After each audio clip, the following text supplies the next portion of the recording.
I stepped into my mother's house, the familiar creak of the hardwood floors greeting me as I shifted the weight of the handmade candle set in my arms.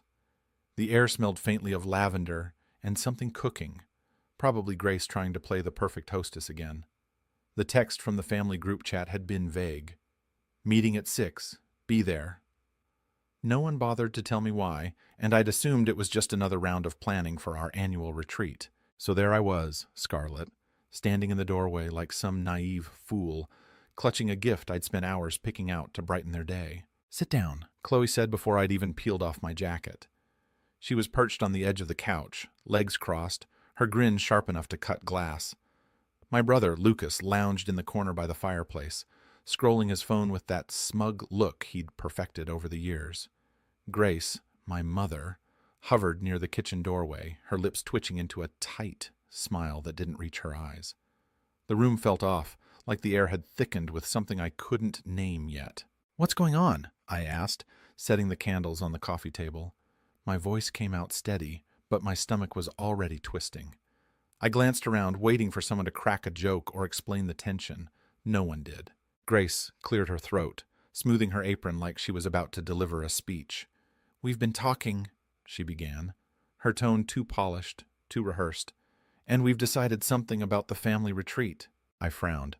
"Okay, what about it?" "You're out," she said, her smile turning cold, almost triumphant. "We voted. You're not coming to Greece with us this year." The words hit me like a slap.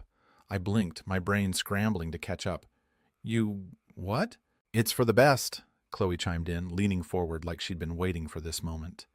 "You're always so wound up, Scarlett.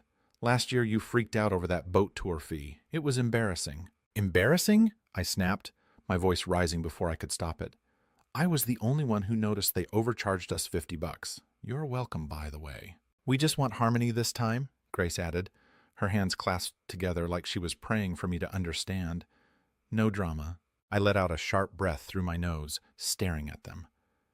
Lucas finally looked up from his phone, smirking like this was some reality show he'd bet on. "Harmony," I repeated, the word tasting bitter. "Let me get this straight. You're kicking me out of the trip I planned? The one I put $7,000 into for the villa deposit and your flights?" "You offered," Grace said, shrugging as if that erased everything. "We didn't force you." "Offered." My laugh was short and jagged.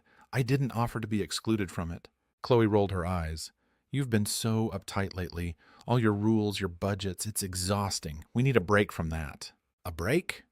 My hands curled into fists at my sides. "You mean a break from me footing the bill while you sip cocktails on my dime?" "Don't make this ugly," Grace cut in, her voice soft but edged with warning. "Oh, I won't." I pulled out my phone, my fingers moving fast as I opened the travel account. "But don't expect my $7,000 to fund your Greece getaway either." I hit the button to block the card, their lifeline to the trip. Grace's phone buzzed on the counter. She froze. "What did you just do?" Chloe demanded, her grin vanishing. I looked up, meeting her glare. I shut it down. The card's blocked. Good luck in Greece. The room went dead silent, and for the first time, I felt the shift. This wasn't just a meeting. It was an ambush, and I wasn't going down without a fight. I stood there, phone still warm in my hand, the silence in the room stretching tight enough to snap. Grace's eyes darted to her buzzing phone on the counter, but she didn't move. Lucas straightened up, his smirk fading into something closer to confusion.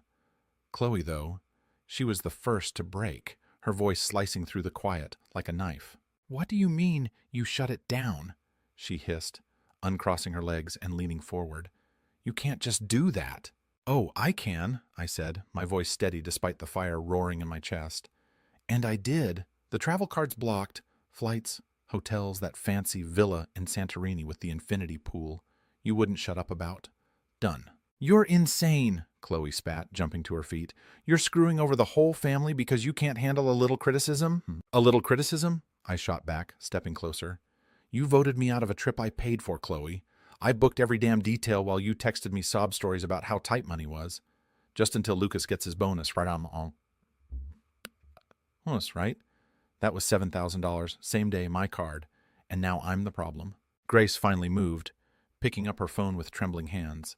She swiped at the screen, her face paling as she saw the notification. "Scarlett, this is rash," she said, her tone dipping into that soft guilt trip mode she'd mastered. We just wanted peace this year. No tension, no arguments.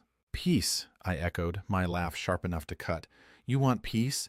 Try planning a trip without my money next time. I'm done being your ATM. Lucas piped up for the first time, his voice lazy but edged with panic. What are we supposed to do now? The retreat's in 3 weeks. Figure it out, I said, locking eyes with him. You're all so chill, right? Manifest the cash. Meditate it into existence. You don't need me. You're overreacting, Chloe snapped, crossing her arms like she could bully me into backing down. This is supposed to be fun, and you're ruining it, like always. Ruining it? I took a step toward her, my voice dropping low. You mean I stopped you from guzzling overpriced wine on my tab all day? Or maybe I ruined your vibe by noticing when you sneak extra charges onto my card.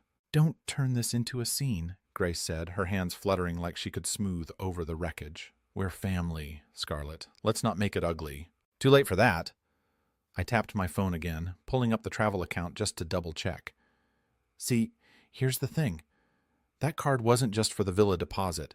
It's the one I used to book your tickets, your hotels, that private boat tour Chloe begged for. You know, the one none of you have paid me back for? Chloe's face twisted. You can't cancel everything. We'll lose it all. Should have thought of that before you ambushed me, I said, slipping my phone back into my pocket. You want harmony. Enjoy it without my money. You're spiteful, Grace said, her voice cracking as she clutched her phone. This isn't how we raised you. No, I said, grabbing my jacket from the chair where I'd dropped it. You raised me to say yes, to fix your messes, to pay when you couldn't. And I'm done. I swung the candle set under my arm, my one last gesture of goodwill they didn't deserve, and headed for the door. Scarlett, wait, Lucas started, but I didn't turn around. Save it, I cut him off, my hand on the knob. You made your vote. Live with it. I stepped outside, the cool air hitting my face as the door clicked shut behind me. Their voices erupted inside, Chloe yelling, Grace pleading, but I didn't stop. My keys jingled in my hand, and for the first time in years, I felt something shift. They'd drawn the line, but I'd just burned the bridge, and it felt good. I didn't sleep that night. My apartment was too quiet, the kind of silence that presses against your skull until you can't ignore it. I lay on my couch, staring at the ceiling, the glow of my phone lighting up the room every few minutes. Chloe's texts started rolling in around 10, 3 little winking emojis, like she thought this was a game. I didn't reply. My mind kept replaying the scene. Grace's smug smile, Lucas's smirk, Chloe's venom. They'd planned it, voted me out like I was some expendable extra in their perfect little movie. And I'd paid for the whole damn production. By midnight, Grace tried her hand. Don't let this ruin everything, her message read. We still love you. You just made the trip difficult. Difficult? I'd booked the flights, the villa with the sea view terrace, the private chef they'd begged for because Greece deserves the best. I'd shelled out $7,000 while they sent me heart emojis and promises to pay me back. Now I was the villain?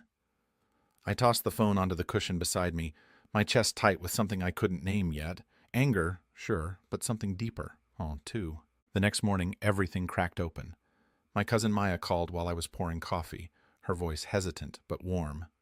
Hey, Scarlett, you okay? We hadn't talked in months, mostly because Chloe couldn't stand her and always made snide remarks about Maya being too loud for the family. How'd you hear? I asked, stirring sugar into my mug, my hand unsteady. A pause. They posted about it. Posted where? My stomach dropped. Instagram, she said. Chloe put up a story last night. A photo of them clinking wine glasses, captioned, Hachat drama-free retreat, finally free of the chaos. I set the mug down hard, coffee sloshing over the rim. What? Yeah, Maya said, her tone darkening. She's saying you flipped out and canceled your own spot because you were jealous. People are commenting, eating it up. My blood ran cold. I opened the app, and there it was. Chloe's smug face, Grace's forced smile, Lucas raising a glass. The caption burned into my eyes. When the toxic one takes herself out. Hash retreat prep and peace at last. I couldn't speak. They'd voted me out of a trip I'd funded, and now they were spinning it like I was the crazy one. There's more, Maya said, her voice dropping. I wasn't going to say anything, but this isn't new. Chloe's been talking trash about you for months. Like what? I gripped the counter, my knuckles whitening. She told people you're broke, that you begged to be included in the retreat. Said you threatened to ruin it if they didn't kiss your ass more. Maya hesitated. I think she's trying to turn everyone against you. I sank onto a stool, dizzy.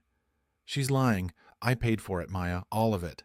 I know, she said softly. That's why I called. I hung up without another word, my hands shaking as I opened my email. The flight itinerary was still there, the one I'd booked for all of them. I clicked it open, scanning the details, and then I saw it. Chloe's seat, upgraded to first class. Not mine, hers. A quiet little charge from 2 days ago, $1,500, slipped onto my card while I was busy arguing with her over text about family unity. She'd used me again. That was it. I grabbed my phone and dialed the airline. Hi, I said, my voice tight but calm. I need to cancel all 4 tickets under my name. The woman on the line paused. All of them? Every last one, I said, my eyes locked on Chloe's seat number, especially the one in first class 2A. Are you sure? She asked. These are non-refundable. Positive, I said, my finger hovering over the end call button. Do it. She clicked away, and a minute later, it was done. Confirmation hit my inbox. 4 tickets to Greece, gone. I leaned back, my breath ragged. They thought they could erase me from their plans and keep my money? Not anymore. I'd just erased their whole damn trip, and this was only the beginning.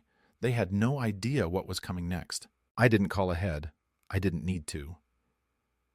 The next evening, I pulled up to Grace's house, the tires crunching against the gravel driveway as the sun dipped low.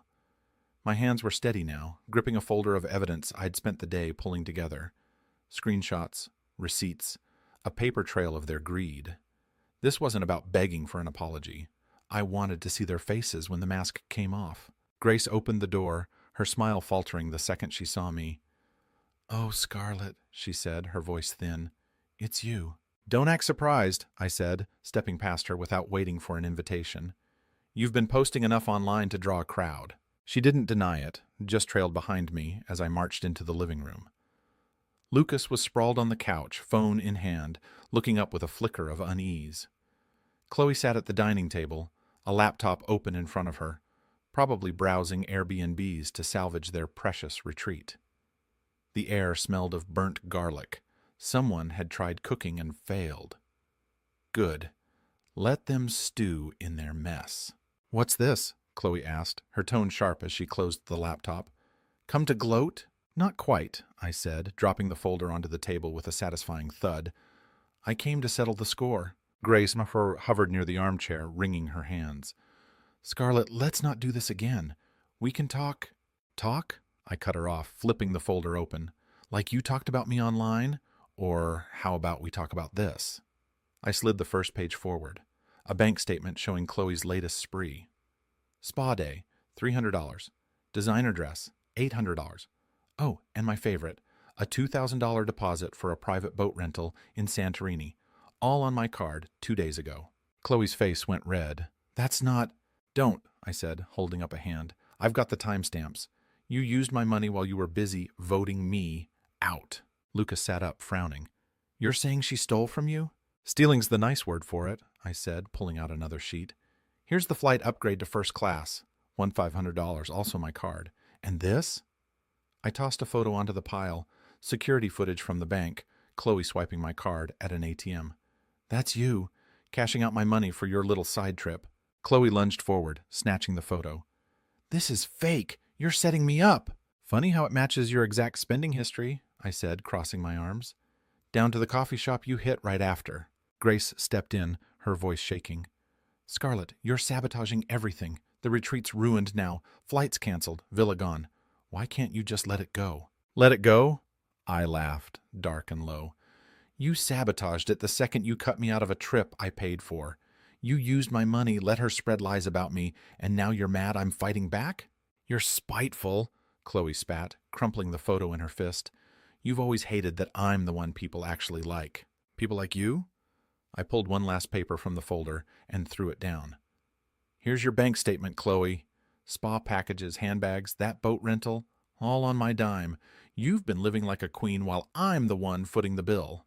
Where did you get that? She demanded, her eyes wide. From the card, I said. I printed the last 90 days. You're not just a liar. You're a thief. Grace stood up, her voice rising. Everyone calm down. We can fix this. Calm, I barked, turning on her. You called me dramatic because I asked for receipts, and meanwhile she's booking boats on my account like she's some heiress. Chloe lunged again, grabbing the statement and trying to rip it. You've gone too far. No, I said, stepping back. I'm free. She froze, her hands mid-tear. I called the bank, reported fraud. There's an investigation open now, your name, your charges. They've got everything. Timestamps, IP addresses, even the delivery address for that dress. You wouldn't, she hissed, her face flushing. I did, I said, my smile cold. You're not just losing Greece, you're about to lose a lot more. Get out, Chloe screamed, pointing at the door. You're not part of this family anymore. Finally, I said, grabbing my keys, something we agree on. I paused at the threshold, turning just enough to see their stunned faces. Good luck explaining to the cousins why you're not sipping wine in Santorini next month, or why the bank might call. I walked out, the door slamming behind me, their shouts fading into the night. They thought they could bury me quietly. I'd just made it loud enough to echo. A week later, I stood in my kitchen, the morning light spilling through the window as I sliced an apple. The quiet was almost too good, until the mail slot clattered. I wiped my hands and picked up the envelope, my name typed in crisp black ink. It wasn't a bill, it was a legal notice, signed by a lawyer representing Grace, Lucas, and Chloe. My own family was threatening to sue me for financial disruption after I'd pulled the plug on their Greece trip. I read it twice, the words blurring into a mix of fury and disbelief. They'd used my money, humiliated me, and now they wanted to drag me to court because I had dared to say no. I didn't call them, I didn't text, I made a plan. Saturday, 6 p.m., family dinner, the last one I'd ever sit through. When I pulled up to Grace's house, the porch light flickered like it knew something was coming. Lucas opened the door, his face going pale, the second he saw me. What are you doing here? He barked, blocking the doorway. I smiled, calm as anything. Oh, come on. You invited me, didn't you? That lawyer letter was practically a RSVP. He stepped back, saying nothing. Inside, the dining room was a tableau of tension. Grace at the head of the table, Chloe next to her boyfriend Mason, who looked like he'd rather be anywhere else. Lucas slunk to his seat, and a couple of nosy aunts perched on the sidelines, their eyes gleaming with gossip-hungry curiosity. Perfect. I set my tablet down on the coffee table and plugged it into the TV. Chloe rolled her eyes. What's this? Another tantrum? Just a little slideshow, I said, my voice bright. Thought we should all be on the same page before you haul me to court. Scarlett, don't, Grace started, but I hit play. The first slide lit up the screen, a screenshot of Chloe's first-class flight upgrade, $1,500 on my card. Next, a hotel receipt, my name, her signature, $900 for a suite in Athens. Then a video, grainy security footage of Chloe laughing with Mason at a boutique, tapping my card for a $2,200 leather jacket. The room went still, the only sound the hum of the TV. What is this? Grace asked, her voice slow, like she was waking up from a dream. Chloe jumped up, snatching at the tablet. This is a setup. She's lying. Funny how the lies match your spending habits, I said, leaning against the wall. Spa days, that jacket, the boat rental in Santorini, all on my dime. You don't get it, Chloe snapped, her face red. I was stressed. You said you'd help us. Help? I stepped forward, my voice cutting through hers. I paid. I planned. I bled for you. You stole. Lucas slammed his hand on the table. Enough! You're tearing us apart. I turned to him, eyes locked. You tore it apart when you voted me out of my own trip, used my money, and let her lie about me to everyone. Then you tried to sue me when I stopped playing your game. You're pathetic, Chloe hissed, clutching the tablet like she could erase the truth. Oh, I'm just getting started. I pulled out a final document, a letter from the bank's fraud department, an official investigation into Chloe's unauthorized charges, dated and stamped. This is live, Chloe. They're digging into every cent you took. Lucas leaned forward, wide-eyed. You actually filed that? Yes, I said, meeting his stare. I gave her a week to pay me back. She posted selfies instead. Seriously? He muttered, glancing at Chloe. We're family, Grace shrieked, her voice breaking. No, I said, cold and final.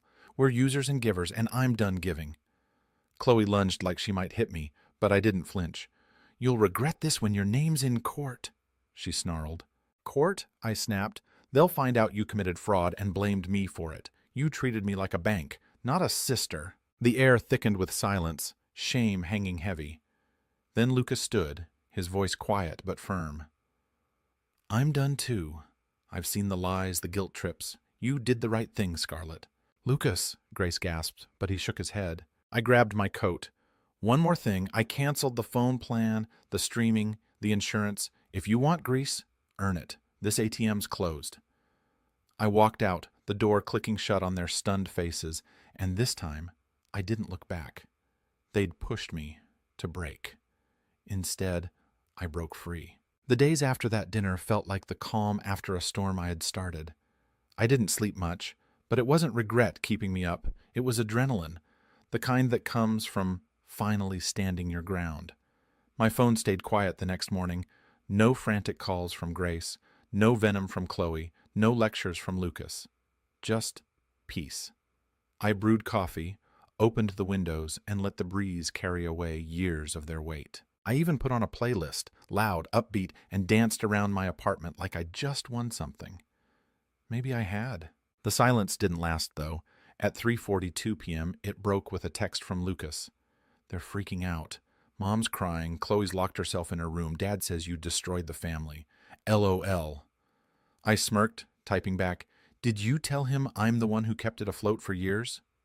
His reply was one word. Yep. By day 2, the fallout went public. My inbox lit up, not with family, but with cousins, aunts, people I hadn't spoken to in ages. They'd seen Chloe's now deleted Instagram rants, the lawyer letter rumors, the fraud claims leaking through the grapevine. I'm so sorry, Scarlett. We had no idea, one cousin wrote. I always knew Chloe was off, but this? Another offered, if you need a place to crash, our guest room's yours. And then came the one that stopped me cold, from Aunt Clara, Grace's older sister, who'd cut ties with her decades ago over some petty inheritance fight. You did what we never could, she wrote. Stood up to them. I'm proud of you. I didn't realize I was crying until a tear hit my phone screen. Day 3, Chloe cracked. I was at the gym, mid-set, when Lucas called. She did it, he said, breathless. Did what? I asked, setting the weights down. Broke down. Full meltdown, screaming at Mom, threw a wine glass, said it's their fault the family's blacklisting her now. I sat on the bench, catching my breath. She said what? Said you humiliated her, ruined her image, tanked her shot with Mason. I remembered Mason, the slick lawyer she'd been dangling along. He dumped her, Lucas added. Heard about the fraud thing, said he doesn't date crooks. I choked on a laugh, wiping sweat from my forehead. She also screamed you were Grandma's favorite, he said. That stopped me. What? Yeah, Grandma updated her will, left you the cabin upstate. I went quiet. Grandma had never told me. She told me last year, Lucas said. Said you were the only one who called her without wanting something. I didn't know what to say, so I hung up and let that sink in. The cabin, her quiet retreat by the lake. She'd seen me when they hadn't. Day 5, a knock jolted me from work. I peeked through the hole and nearly laughed. Grace stood there, stiff as a board, her coat buttoned up tight. I opened the door but didn't step aside. Can I come in? She asked, her voice small. No, I said simply. She flinched, then forced a smile. I just want to talk. Lucas isn't doing well. He's barely eating since the dinner. Grace, I cut in, sharp. If you're here to guilt me, turn around. I'm done being your fixer. She blinked. That's not fair. No, I snapped. What's not fair is you letting Chloe steal from me, lie about me, and then backing her up like she's a saint. She's your daughter. And I was your kid, I said, my voice steady. I paid your bills, covered your trips, and all I got was a vote to kick me out. Now that the money's gone, you remember me? She didn't answer. Is there any chance we can fix this? She asked quietly. No, I said, and shut the door. The lock clicked, and I felt the weight lift. They were falling apart, and I was finally standing tall,